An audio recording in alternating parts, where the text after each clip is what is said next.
నమో వెంకటేశాయ. అందరికీ నమస్తే అండి. Welcome back to my channel Tirumala talks. నేను మీ లక్ష్మీ పూజిత. తిరుమల యొక్క డైలీ అప్డేట్స్కి స్వాగతం. తిరుమల దర్శనానికి సంబంధించిన లేటెస్ట్ అప్డేట్స్ కోసం మన ఛానల్ యొక్క టెలిగ్రామ్ గ్రూప్లో మరియు వాట్సాప్ ఛానల్లో జాయిన్ అవ్వగలరు. వాటి యొక్క లింక్ అనేది ఈ వీడియో కింద డిస్క్రిప్షన్లో మరియు కామెంట్ సెక్షన్లో ఇవ్వటం జరిగింది. ఈరోజు ఈ వీడియోలో మనం ఈరోజు తిరుమలలో ఏ దర్శనానికి ఎంతెంత సమయం పడుతోంది, అలాగే భక్తులు అడిగే కొన్ని ముఖ్యమైన దర్శనానికి సంబంధించిన సందేహాలు, వాటి సమాధానాలను గురించి కూడా తెలుసుకుందాం. కనుక వీడియోని చివరి వరకు చూడండి. ముందుగా నిన్న అంటే డిసెంబర్ 30వ తేదీన తిరుమలలో స్వామివారిని మొత్తం 84,950 మంది భక్తులు దర్శనం చేసుకున్నారు. అందులో స్వామివారికి మొత్తం 21,098 మంది భక్తులు తలనీలాలను సమర్పించారు.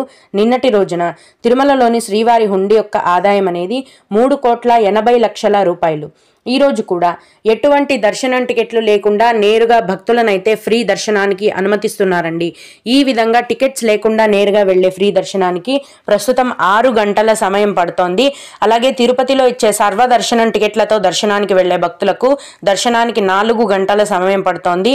300 రూపాయల దర్శనం వారికి మరియు 500 రూపాయల దర్శనం టికెట్లు కలిగి ఉన్న భక్తులకు దర్శనానికి 3 గంటల సమయం మాత్రమే పడుతోంది. ఈ రోజు చిన్నపిల్లల సుపదం ఇన్ఫాంట్ దర్శనం ఉంది. అలాగే విఐపి బ్రేక్ దర్శనం కూడా ఉందండి. సుపదం ఇన్ఫాంట్ దర్శనానికి అలాగే విఐపి బ్రేక్ దర్శనానికి కలిపి దర్శనానికి 1 గంట సమయం మాత్రమే పడుతోంది. మొత్తం మీద ఈ రోజు తిరుమల కొండపైన భక్తుల రద్దీ అనేది చాలా వరకు తగ్గిందండి. కొత్తగా ఈ రోజు ఫ్రీ దర్శనం క్యూ లైన్లోకి ఎంటర్ అయ్యే భక్తులకు మొత్తం దర్శనమై బయటికి రావడానికి కేవలం 6 గంటల సమయం మాత్రమే పడుతోంది. అందరూ కూడా తిరుమల వచ్చి స్వామివారిని దర్శనం చేసుకోవచ్చు. ఫ్రీ దర్శనానికి ప్రస్తుతం 1 కంపార్ట్మెంట్లో మాత్రమే భక్తులు వేచి ఉన్నారు. కాబట్టి దర్శనానికి తక్కువ సమయం అనేది పడుతోంది. దీన్ని బట్టి భక్తులు మీ యొక్క దర్శనాన్ని ప్లాన్ చేసుకోవాల్సిందిగా మనవి. ఇక కొందరు శ్రీవారి భక్తులు అడిగే ముఖ్యమైన దర్శనానికి సంబంధించిన సందేహాలు, వాటి సమాధానాలను గురించి తెలుసుకుందాము. ఇవి అడిగిన వారికే కాకుండా దర్శనానికి వెళ్లే ప్రతి ఒక్కరికి కూడా ఉపయోగపడతాయండి.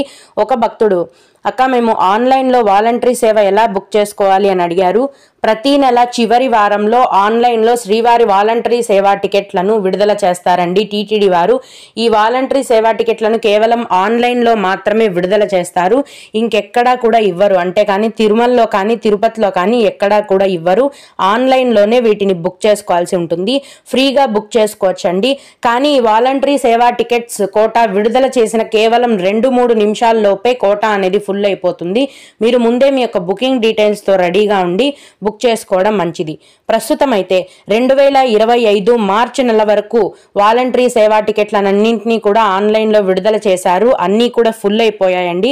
తదుపరి జనవరి నెల చివరి వారంలో ఏప్రిల్ నెలకు సంబంధించిన వాలంటరీ సేవా టికెట్లను టీటీడీ వారు ఆన్లైన్లో విడుదల చేస్తారు. త్వరలో నేను మన ఛానల్లో తెలియజేస్తాను. అప్పుడు మీరు వాటిని బుక్ చేసుకోవచ్చు. అలాగే ఇంకొకరు, నమస్తే అండి, ఎస్ఎస్డి దర్శనం తొందరగా అవుతుందా లేదా దివ్య దర్శనం తొందరగా అవుతుందా? దివ్య దర్శనం టికెట్ ఎక్కడ దొరుకుతుంది? ఫ్రీయా లేదా క్యాషా అని అడిగారు. ఎస్ఎస్డి అన్నా దివ్య దర్శనం అన్నా ఒకటే అండి. ఒకప్పుడు కాలినడక మార్గంలో నడిచి వెళ్లే భక్తులకు దివ్య దర్శనం టికెట్లను టీటీడీ వారు కేటాయించేవారు. ఇప్పుడు దివ్య దర్శనం టికెట్లను నిలిపివేశారండి. ఎవ్వరికి కూడా కేటాయించడం లేదు. నడిచి వెళ్లే వారికి కానీ లేదా బస్సులో వెళ్లే వారికి కానీ అందరికీ కూడా కలిపి సర్వదర్శనం టికెట్లను మాత్రమే టీటీడీ వారు కేటాయిస్తున్నారు. ఈ సర్వదర్శనం టికెట్స్ తీసుకొని దర్శనానికి వెళ్లే భక్తులకు దర్శనానికి 3 నుంచి 4 గంటల సమయం పడుతుంది. ఒకవేళ రద్దీ ఎక్కువగా ఉంటే 4 నుంచి 5 గంటల సమయం అనేది పడుతుంది. అలాగే ఇంకొకరు, అలిపిరి మెట్టు నడకదారిలో ఏ టైం టు టైం వరకు దర్శనం టికెట్స్ ఇస్తారు చెప్పండి మేడం అని అడిగారు. ప్రతిరోజు కూడా తిరుపతిలోని అలిపిరి మెట్ల మార్గంలో నడిచి వెళ్లే వారికి కిందనే తిరుపతిలోని అలిపిరి భూదేవి కాంప్లెక్స్లో తెల్లవారుజామున 1 లేదా 2 గంటల నుంచి ఉచిత సర్వదర్శనం టికెట్లను టీటీడీ వారు కేటాయిస్తారండి. ఈ టికెట్లు తీసుకోవాలంటే మీ యొక్క ఆధార్ కార్డు అనేది ఖచ్చితంగా ఉండాలి. మీరు ముందు రోజు రాత్రి నుంచి అలిపిరి భూదేవి కాంప్లెక్స్లో టికెట్స్ ఇచ్చే క్యూ లైన్లో ఉంటేనే మీకు ఖచ్చితంగా టికెట్స్ అనేవి దొరికే అవకాశం ఉంటుంది. ఎందుకంటే అర్ధరాత్రి 1 లేదా 2 గంటల నుంచి ఉచిత సర్వదర్శనం టికెట్లను కేటాయిస్తారు కాబట్టి తెల్లవారేసరికల్లా టికెట్లన్నీ కూడా అయిపోతాయి. ఈ విధంగా అలిపిరి భూదేవి కాంప్లెక్స్లో ఇచ్చే సర్వదర్శనం టికెట్లను తీసుకొని మీరు దర్శనానికి నడిచి వెళ్ళొచ్చు లేదా బస్సులో అయినా వెళ్ళొచ్చు. అలాగే CRO office timings for offline accommodation అని అడిగారు. తిరుమల కొండపైన సిఆర్ఓ ఆఫీస్లో ప్రతిరోజు ఉదయం 5 గంటల నుంచి అకామిడేషన్ అనేది కేటాయిస్తారండి. కానీ ముందు రోజు రాత్రి నుంచే క్యూలో జనాలు వేచి ఉంటారు ఉదయం ఇచ్చే రూమ్స్ కోసము. మీరు ఉదయం 4 గంటల నుంచి వెళ్ళి రూమ్లో కోసం క్యూ లైన్లో ఉంటే మీకు ఖచ్చితంగా రూమ్స్ అనేవి దొరికే అవకాశం ఉంటుంది. 11 గంటలు అంటే ఉదయం 11 గంటల కల్లా దాదాపుగా రూమ్స్ అనేవి ఫుల్ అయిపోతాయండి. తర్వాత రూమ్స్ అనేవి దొరికే అవకాశం ఉండదు. ఇంకొకరు, హాయ్ మేడం, వైకుంఠ ద్వార దర్శనం బుక్ చేసుకున్నాము, 300 రూపాయలవి. మాకు మధ్యాహ్నం 12 గంటలకు స్లాట్ ఇచ్చారు. కానీ మేము పొద్దున 6కే తిరుమల చేరుకుంటాం. 7 గంటలకు కానీ 8 గంటలకు కానీ లైన్లోకి వెళ్తే అలౌ చేస్తారని అడిగారు.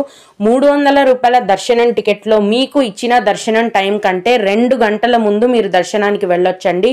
అంటే మీకు మధ్యాహ్నం 12 గంటలకు స్లాట్ ఇచ్చారు కాబట్టి మీరు ఉదయం 10 గంటల కల్లా దర్శనం క్యూ లైన్లోకి వెళ్ళొచ్చు. ఓం నమో వెంకటేశాయ. మీకు కూడా ఈ విధంగా ఏవైనా సందేహాలు ఉన్నట్లయితే ఈ వీడియో కింద కామెంట్ సెక్షన్లో తెలియజేయగలరు. నేను వాటికి ఖచ్చితంగా రిప్లై ఇవ్వడానికైతే ప్రయత్నిస్తాను. ఇవి ఇవాల్టి తిరుమల అప్డేట్స్. ఇలాంటి మరిన్ని వీడియోల కోసం నా ఛానల్ని సబ్స్క్రైబ్ చేసుకోండి. ఈ వీడియోని లైక్ చేసి షేర్ చేయగలరు. ఓం నమో వెంకటేశాయ.